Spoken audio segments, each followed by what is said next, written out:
యువ నాయకుడు నారా లోకేష్ గారు దావూస్ వెళ్ళి అక్కడ ఉన్నటువంటి మొత్తం పెట్టుబడుల్ని మన ఆంధ్ర రాష్ట్రానికి ఆకర్షించే దిశగా ప్రతి సెమినార్లో పాల్గొంటూ బ్రహ్మాండంగా మాట్లాడుతూ అందరి యొక్క మన్ననలు మొత్తం జాతీయ స్థాయి మీడియా దగ్గర నుంచి అన్ని మీడియాలో ఈరోజు ఆయన గురించి చెప్తుంటే చాలా ఆనందంగా ఉంది. ఎందువల్లంటే ఏ నాయకుడికైనా కావాల్సింది నాయకత్వం, అలాగే దానిపైన పట్టు బిగించేటువంటి కార్యక్రమం ఉండాలి.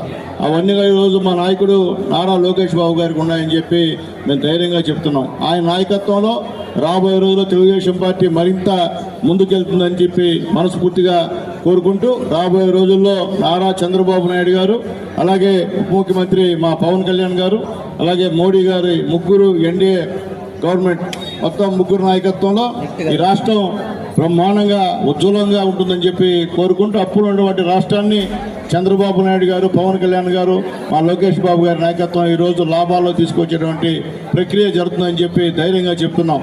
కాబట్టి ఈరోజు 1వ తేదీ కల్లా జీతాలు ఇస్తున్నటువంటి ముఖ్యమంత్రి ఉన్నారంటే అది నారా చంద్రబాబు నాయుడు గారని ధైర్యంగా చెప్తున్నాం. అలాగే విద్యాశాఖలో ఎన్నో మార్పులు తెచ్చినటువంటి మహనీయుడు మంచి మనిషి ఉన్నారంటే మా లోకేష్ బాబు గారని చెప్పి తెలియజేస్తున్నాం. ఈరోజు పంచాయతీరాజ్ శాఖని బ్రహ్మాండమైనటువంటి శాఖగా ప్రజల్లో, నాయకుల్లో, ఉద్యోగస్తుల్లో పనిచేయాలన్నటువంటి భావంతో ఈరోజు ఆసక్తిగా చూస్తున్నారనేది పవన్ కళ్యాణ్ గారి విషయం అని చెప్పి మేము తెలియజేస్తున్నాం. కాబట్టి ఇలాంటి సమర్థత గలటువంటి నాయకులు ఈ ఆంధ్రప్రదేశ్లో ఉంటున్నారని చెప్పి తెలియజేస్తూ మా నారా లోకేష్ గారి భవిష్యత్తులో ఒక మంచి నాయకుడిగా మా అందరికి కూడా అండదండగా, ముఖ్యంగా ఈ రాష్ట్రం అటువంటి పేదవాళ్ళకి అండదండగా ఉండాలని చెప్పి మనస్ఫూర్తిగా కోరుకుంటూ ఈ యొక్క కార్యక్రమానికి విచ్చేసినటువంటి పెద్దలు